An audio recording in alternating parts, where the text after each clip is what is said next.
हमारा अभी चौथा श्लोक शुरू है और इस चौथे श्लोक की पहली पंक्ति से मैं शुरुआत करता हूं। यहाँ पर आप लोग देख सकते हैं कि ये पहली पंक्ति है।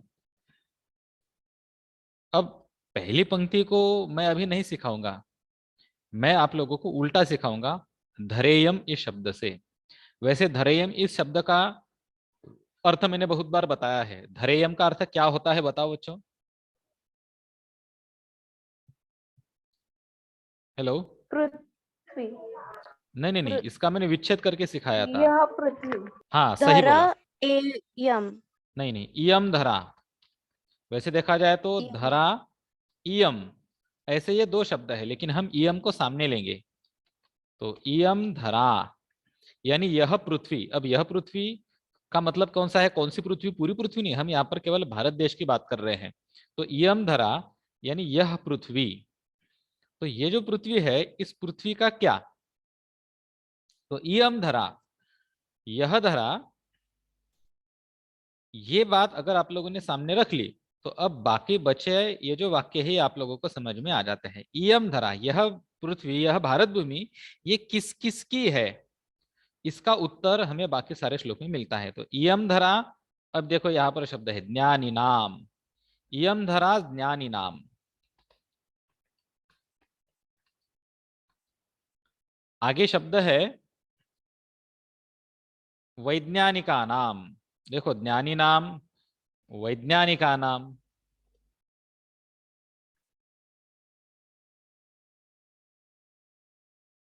ज्ञानी नाम, वैज्ञानिका नाम, इनको हम यहां पर लिख लेते हैं।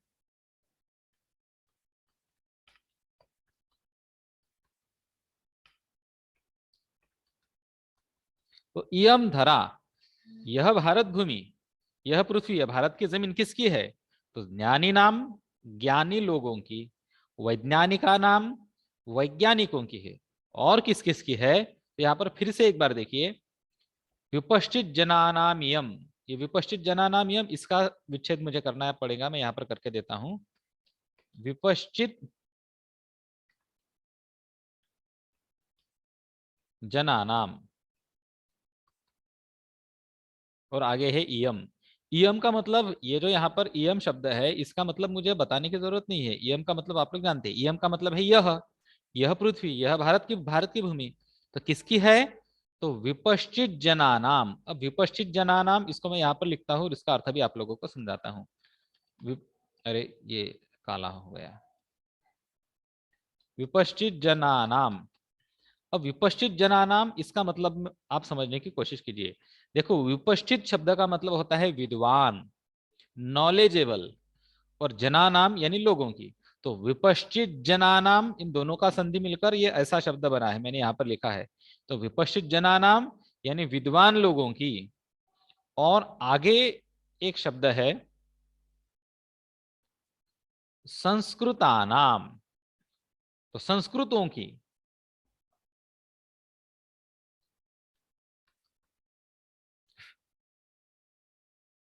संस्कृतानाम, अब देखो यहाँ पर संस्कृतानाम इस शब्द का मतलब समझो। वैसे तो संस्कृत हमारी भाषा का नाम है, लेकिन संस्कृत शब्द का जो ओरिजिनल मुख्य अर्थ है वो होता है सुसंस्कृत, सुसभ्य।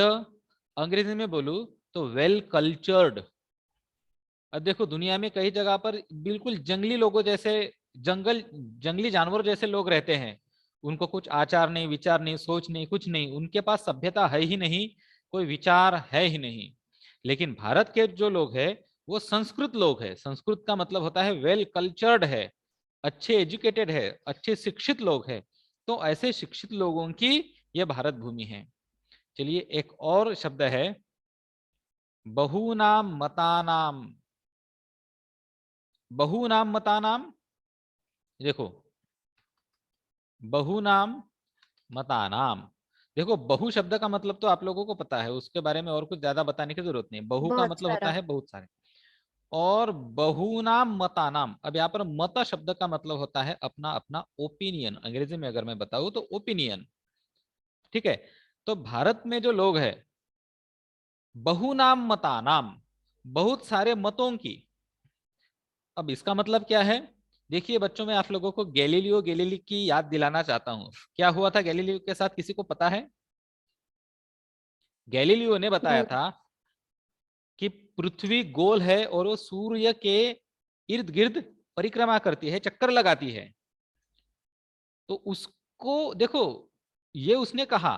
तो उस वक्त जो पोप, यानी क्रिश्चियन मुख्य धर्मगुरु जो होते हैं उनको पोप कहते हैं। तो बाइबल की मान्यता थी कि पृथ्वी केंद्र में है और पृथ्वी के इर्द गिर्द सारे ग्रह, तारे, नक्षत्र, सूर्य इत्यादि परिक्रमा करते हैं, चक्कर लगाते हैं। अब ये उसका पोप का मत था, बाइबल का ये मत था। लेकिन उसके विरुद्ध मत जब गैलीलियो ने रखा तो गैलीलियो को सजा दी गई बच्चों। यानी आपके खिलाफ जो कोई बोलेगा उसको सजा मिलती है। ऐसा बाहरी देशों में हुआ है, लेकिन भारत में ऐसा कुछ नहीं हुआ है।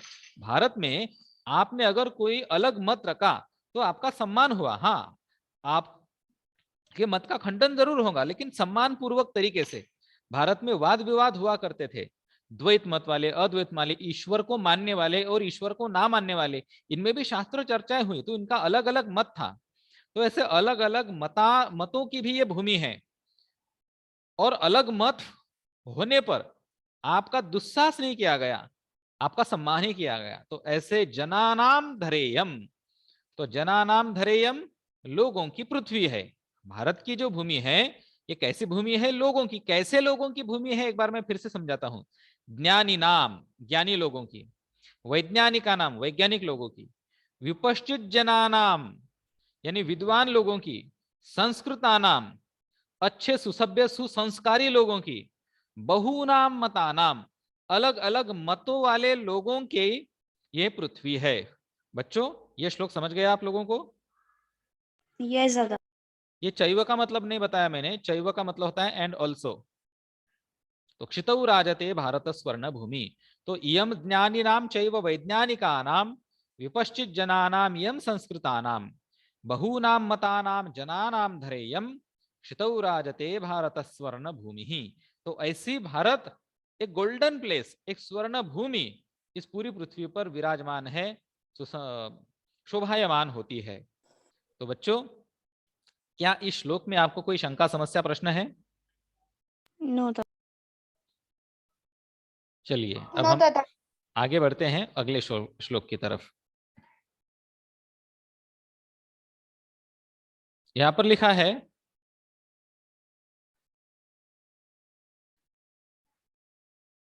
इयम शिल्पिनाम यंत्र विद्याधराणाम भिषक्शास्त्रिणाम भूः प्रबंधे युतानाम नटानाम नटीनाम कवीनाम धरेयम क्षितौ राजते भारत स्वर्ण भूमि ही।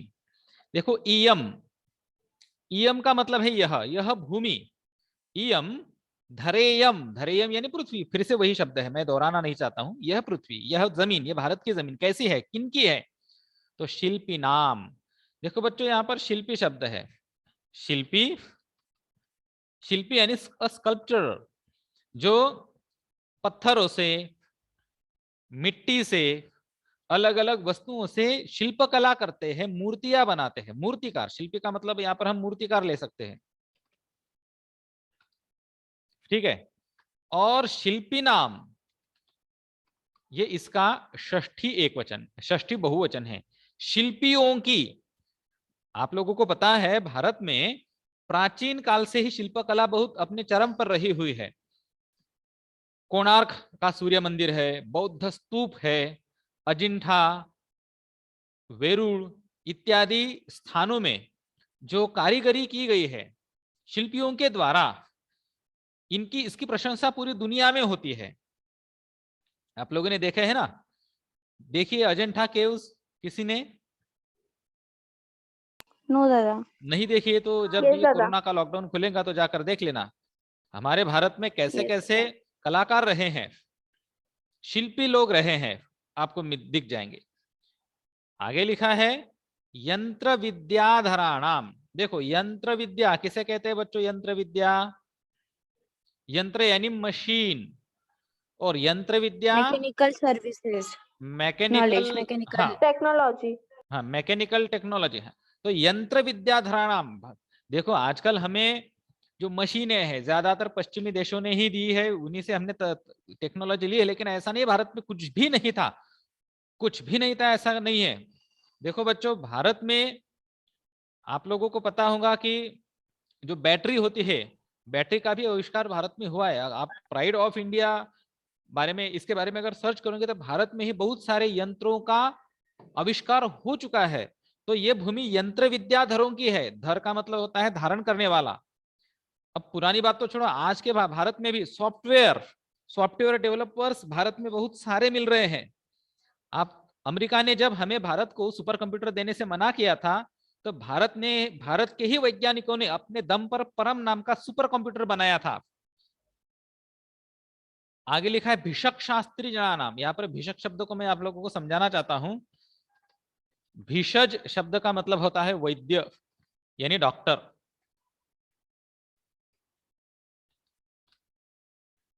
और भिषक शास्त्री मेडिकल साइंटिस्ट लोगों का, भिषक शास्त्रियों का। भिषक शास्त्री नाम इस शब्द का मतलब होता है जो मेडिकल साइंस में जो रिसर्च करते हैं उसको भिषक शास्त्री कहते हैं। भिषज यानी डॉक्टर, वैद्य, और भिषक शास्त्री यानी ये जो मेडिकल साइंस है उसमें खोजबीन करने वाले लोग, उनकी ये भूमि है। और भू, भिषक शास्त्री नाम भू, ये जमीन किसकी है? तो डॉक्टर, देखो भारत में आजकल तो डॉक्टर बहुत सारे हैं, वे डॉक्टर लोग नया नया अनुसंधान तो कर ही रहे हैं, लेकिन प्राचीन काल की यदि बात करें तो चरक, सुश्रुत, इनकी संहिताएं बहुत प्रसिद्ध है। वाग्भट संहिता बहुत प्रसिद्ध है। वाग्भट जी ने भी बहुत अच्छा मेडिकल साइंस में रिसर्च किया है। पतंजलि है, पतंजलि ने भी, हमारे जो भारत के पुराने बहुत सारे आयुर्वेदाचार्य है, इन्होंने बहुत बड़ा योगदान दिया है हमारे शरीर को ठीक रखने के लिए। और प्रबंधे युता नाम, प्रबंध यानी मैनेजमेंट करना, मैनेजमेंट में जो लोग लगे हैं उनकी ये जमीन है। उसके बाद नटा नाम, नटी नाम। बच्चों, नटक शब्द का मतलब होता है अभिनेता, नटी यानी अभिनेत्री। मैं शब्द लिख कर देता हूं यहां पर, नट अभिनेता, नटी अभिनेत्री। बच्चों, इन शब्दों के अर्थ आप लोगों को समझ गए? नहीं समझे तो मैं फिर से बताता हूं। एक्टर, अभिनेत्री को कहते हैं एक्ट्रेस। अब तो समझे होंगे। Yes, दादा। तो नटा नाम, नटी नाम, कवि नाम धरेयम। तो नट है, नटियां हैं, और साथ ही साथ कवि है, कवियों की भी ये पृथ्वी है। तो इस प्रकार से क्षितौ राजते भारत स्वर्ण भूमि। बच्चों, यहाँ पर इस श्लोक के माध्यम से कवि ने हमें क्या समझाया कि धरेयम, ये पृथ्वी किस किस की है? तो समझने की कोशिश करो, बिल्कुल आसान है। शिल्पी नाम धरेयम, शिल्पी लोगों की ये पृथ्वी है। यंत्र विद्याधराणाम धरेयम, यह पृथ्वी यंत्र विद्याधारी लोगों की है। भिषक शास्त्री नाम, यानी मेडिकल फील्ड में रिसर्च करने वाली, प्रबंधे युता नाम, जो मैनेजमेंट करने वाले हैं। नटा नाम धरेयम, नटों की धरी है, ये धरनी है। नटी नाम, अभिनेत्रियों की है। कवि नाम, कवियों की, आप लोगों को पता होना चाहिए कालिदास, कालिदास का काव्य पूरी दुनिया में प्रसिद्ध है। तो इस प्रकार से क्षितौ राजते भारत स्वर्ण भूमि। बच्चों, क्या ये श्लोक समझ गए आप लोगों को? Yes,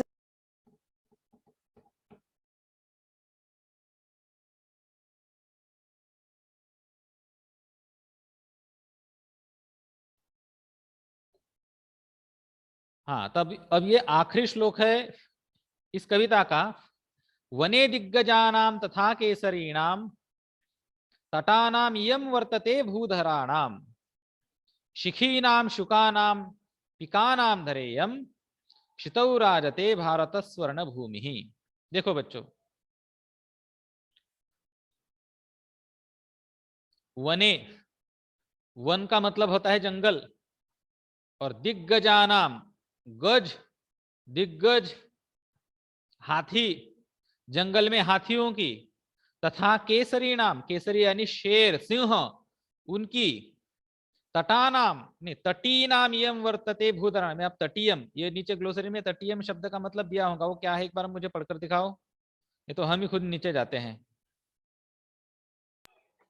तटीनामियं वर्तते हाँ, तटीनाम, भूधराणाम। तटी यानी नदी, भूधराणाम पर्वत, शिखीनाम मोर, हाँ ठीक है।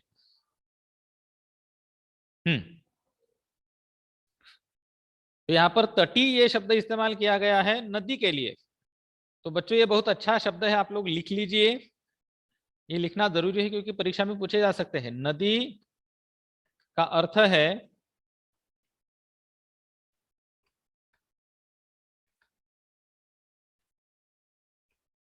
तटी।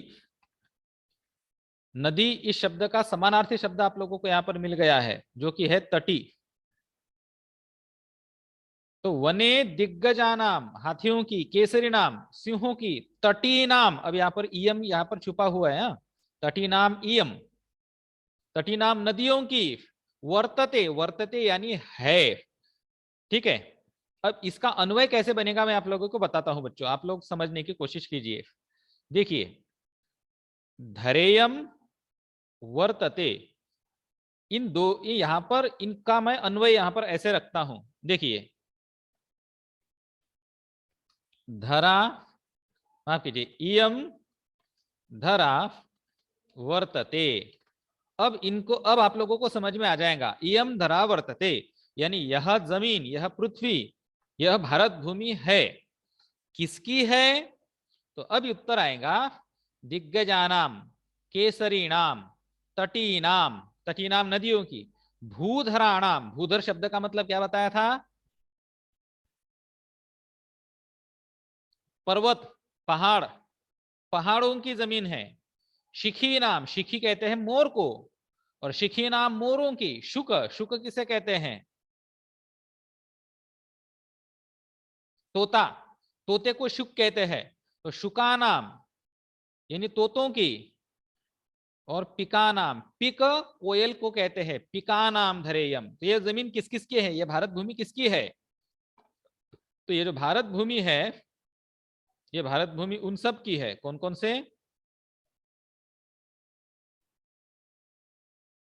दिग्गजा नाम, और केसरी नाम, तटी नाम, भूधराणाम,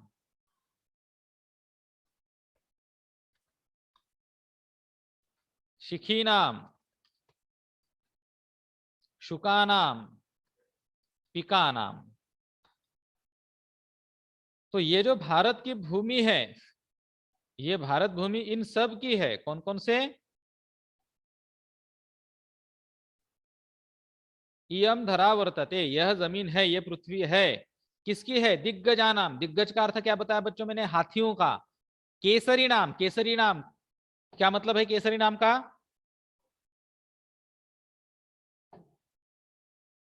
अरे याद है किसी को? क्या दादा? हाँ, लायन, सही बोला, शेरों की। तटी नाम, तटी नाम का मतलब क्या बताया था? नदियों। भूधरा नाम, इयम धरा भूधरा नाम वर्तते, यह जमीन भूधरों की है, भूधरों की है यानी किसकी है? माउंटेन। हाँ, पहाड़ों की। शिखी नाम, इयम धरा शिखी नाम वर्तते, पिकॉक। हाँ मोरों की है। शुका नाम, शुक किसे कहते हैं? पैरट्स। तोतों की। पिका नाम, कोयल। कोयलों, कोयलों की। तो इस प्रकार से क्षितौ राजते भारत स्वर्ण भूमि ही, इस प्रकार से इस जमीन पर, इस पृथ्वी पर भारत नाम की यह स्वर्ण भूमि विराजमान है। तो इस प्रकार से मैंने इस पाठ को आप लोगों को समझाने का प्रयत्न किया। यदि आपको कोई शंका, समस्या, प्रश्न है तो अभी आप लोग मुझे पूछ सकते हैं।